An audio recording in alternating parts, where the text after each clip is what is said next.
Welcome to Meet the Candidates. I'm your host, Deanne Healy, and right now we have joining us is Peter Bakula, who is currently a library trustee and running again for that position. So, Peter, thank you for joining me here tonight. Well, thanks for having me.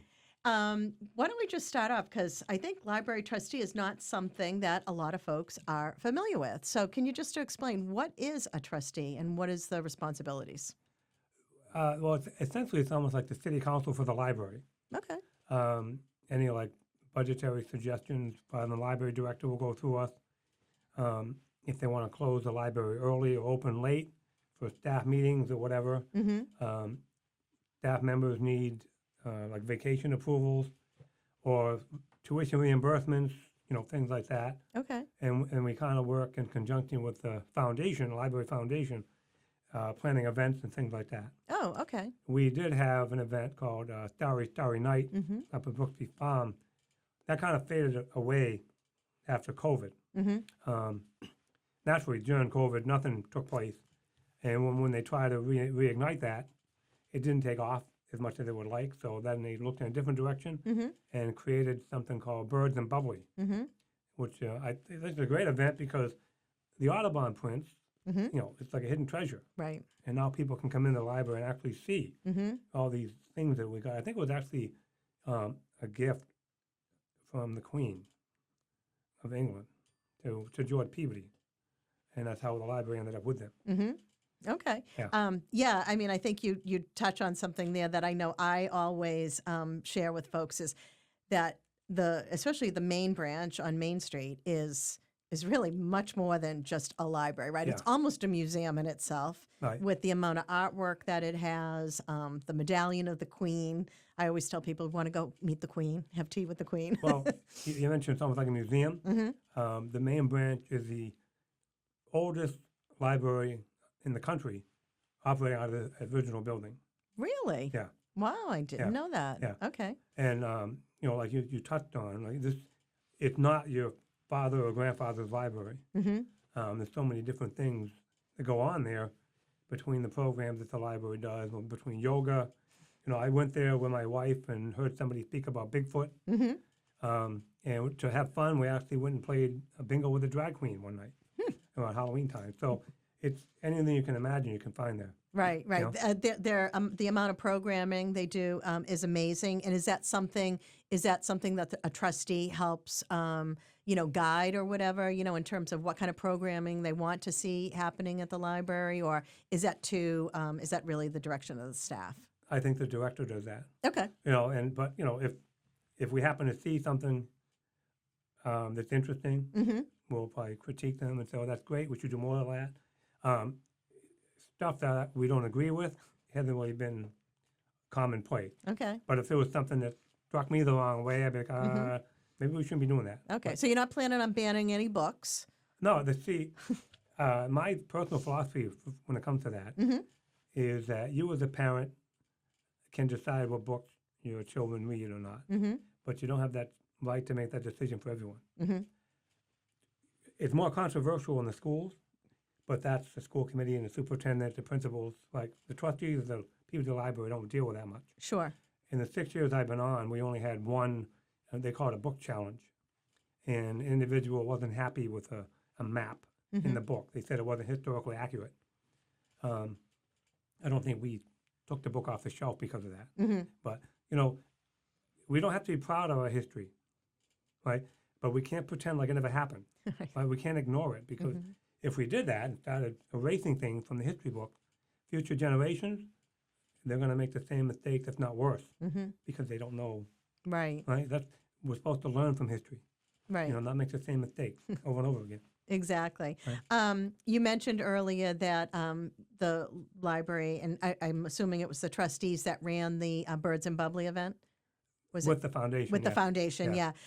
So when you raise that money, is it geared towards a specific, program or services that, maybe that the library wants to offer? Like, what do you do with the money that's raised? I think that it goes to the foundation Mhm. mainly, and it's programs. A lot of the programs in the library are collaboration Okay. between the foundation and the library. Okay. Yeah. So just for clarity for the folks that are listening, we have a library staff that is actually a city department, Yep. right?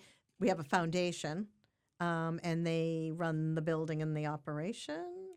No, not the foundation, not so much. The foundation is more like the charity wing. Okay, if got you it. will. All right, and Yeah. then the trustee oversees Yeah. everything there. Yeah. Okay, all right, got it. As a trustee, obviously you're paying attention to, what's happening in libraries across the United States. So we talked a little bit about, folks that were banning books. Are there any other, goals you have for the library, in the next couple of years, or services or programs that you'd like to see added that residents are looking for?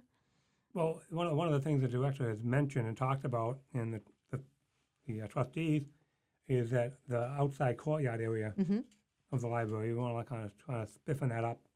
Maybe have some kind of performance thing put in for concerts, because we have a lot of concerts that end up in the Sutton Room. Yes. Space is pretty limited in the Sutton Room. Mm-hmm. So outdoors, you're going to have a lot more space to work with. Mm-hmm. So they're throwing ideas out now between the staff of the library and the trustees, what they would like to see with that space. Sure. Yeah. Oh, that would be great. Yeah. Yeah, and that would be great for downtown as well. Right. Bringing some more activity down there.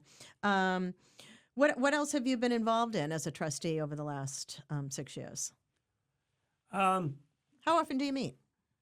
What's that? How often do you meet? We meet once a month, Okay. but not during the summer months. Okay. Just like the other city boards, the school committee, city council, they usually meet once a month. Right. Yeah. Okay. Excellent. And we touched on the amount of art that's in the library. You mentioned the Sutton Room, which I know it's not always open to the general public unless there's programming, but I would encourage people to attend something so that they can see it, because that's a fantastic space. Yeah, it's like a hidden treasure. It really is. Yeah. And there's so much to discover, especially in that main building. There's also the maker space that's downstairs, right? I mean, that offers all kinds of activities that people can take advantage of. Yeah, I think they call that the creativity lab. Okay, the creativity lab, yeah. Yeah. And then the one thing I know that I found out just a couple of years ago, I think it was right after COVID, was this library of things. Oh yeah, Which is truly amazing. yeah. You're not just taking books out of the library anymore. Right. They've had tablets. Mm-hmm. They even had like hotspots, Wi-Fi hotspots that people Okay. could use. Yeah. Like as commonplace as you think internet access is, there's still folks out there that it's a luxury. Sure. They really can't afford it. So to have that option to get it from the library when they can, Right. you know. Yeah, and I mean, and the wide range of items. I mean, the one that caught my eye was the outdoor, the projector and the large outdoor screen. If you want to do movie night in your backyard, Yeah. or even for those who bake their kids' birthday cakes, right? You've got a lot of those character pans. So if you want Hello Kitty or Mickey Mouse or Right. whatever, you don't have to go out and buy it. You just rent it or take it out from the library, which I think is really cool. Yeah, and I joke with folks that in retrospect, like the biggest waste of time for me in school was learning the card catalog. Right? The subject card, the title card, the author card, the whole Dewey Decimal System thing, because now you just type whatever you want on a computer and they find it for you, Right. essentially. It does make things a lot easier. Yeah, and so somebody joked that I wanted to bring the card catalog system back. Yeah, we might need a backup, right? If the computers go down. Yeah. Oh, that's funny. How many people are on how many trustees are there? 12. 12. Okay. So every 2 years, there's 4 of us on the ballot. Okay. So by the time the cycle ends, the original is up for re-election. Oh, okay. Yeah. Excellent. So that ensures some consistency, but the ability for new people to join as well. Right. I was weighing perhaps running for city council this time again, but unfortunately one of the trustees passed away in the spring, Oh. and he had been on the board for 18 years. And even though I'm just finishing my first term, there's only, I think, 3 trustees on the board that have been there longer than me. Oh, wow. And I'm like, okay. yeah, I have to stay on. Right, right.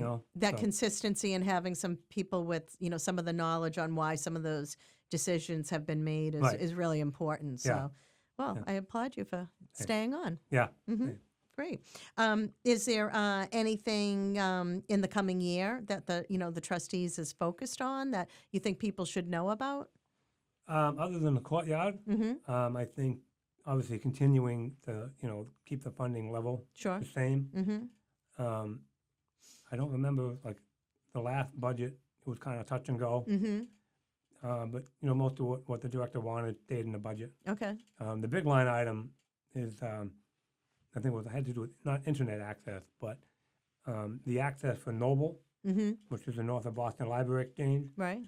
I It- didn't know what that meant, Well, but thank you. That's like a network. Mm-hmm. I don't know how many libraries of the North Shore, Right. north of Boston, where if you wanted to go in and get a book, or even I think videos to some extent, and we don't have it in Peabody, but Merrimack College has it, Mm-hmm. they'll send it from Merrimack College down to Peabody Library. Mm-hmm. It's a wonderful system. Yeah. I use it a lot. Yeah, yeah, Yeah, that's great. Yeah. Yeah. And you can actually go on and look and see where the books are and how many are available or yeah. how long you're going to have to wait for one. Yeah, there are some waiting lists for some. I've been number 87 on one of them. Well, one of the things the director started is, I think she calls them speed reads. Okay. Those are like the newer titles, Mm-hmm. popular titles. I think you're limited to, it's either 14 or 21 days Mm-hmm. before you have to return it. Right. And one of the things we did do, I think 3 or 4 years ago, is they eliminated late fees. Mm-hmm. There are no more fines. Right. Because a lot of the times, people were afraid to bring the book back. Right, 'cause Oh. how much is the fine going to be? Right. So now it doesn't matter if it's a week late or 6 months late, Mm-hmm. you can return it. Interesting. I wonder, has it cut down on the books being returned like in a quicker fashion because there is no fine? I think it probably worked Yeah. better than not. I mean, Mhm. because we really had the director say much about it. Right. But apparently the income, if you will, from the fines was negligible. Right. It's like, so just take that intimidation away from the people and they'll be, okay, it's 2 weeks late, but here it is. Right. Right? Not Yeah. 2 months sitting in my car. Right, right. Oh, that's great. Is there anything else you want to share about being a library trustee or why people should cast a vote for you? Well, I'm a lifelong resident of the city, Mm-hmm. and I look at this as a way of, obviously giving back to the city I grew up in. Mm-hmm. I'm also on the rent control board and on the zoning board of appeals. Okay. So, I kind of keep myself busy that Mhm. way. But it's kind of ironic, I guess, that I ended up on the library trustees because, pretty much every weekend when I was with my grandparents' house on Little Lane, Yeah. my grandfather would bring me up to the library every Saturday, Mm-hmm. right? So now here I am helping to actually run the library. There you go. I Yeah. love that. Yeah. Made a good impression on you. Yeah.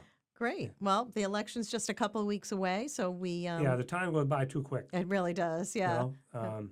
And hopefully people get out to vote. Mm-hmm. A lot of folks don't think the municipal elections are all that important, but these are the folks that make decisions every day that affect your life. Right.